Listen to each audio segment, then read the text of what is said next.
Hello everyone out there in Facebook land. Just letting you see what I've gotten finished since yesterday or last night. Got the little flip-flops done. The little hats that hang. Perfume bottles. I love my little window curtain. Had to make a new pillow for the couch. Everything's on the table right, but I need to glue it down still. There I put a controller. It was supposed to be blocks, but they look kind of like baby blocks, and Nate was opposed to that, so he had me put one of the controllers on the box instead of on the table. The basket of goodies outside. It's got 2 books, an airplane, a skateboard.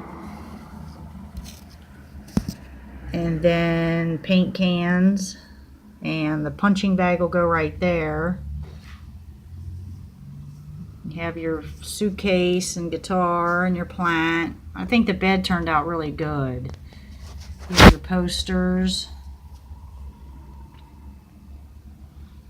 There's the punching bag. I'm in the middle of working on that. Then here's the little overseer dude Ryan bought me from I think it was GameStop for 98 cents. You can tell he's not happy with the work. He oversees all the work. So that's it for now. Hoping to finish this tonight and be on to the next one, because I am so ready for it. Have fun out there in Facebook land.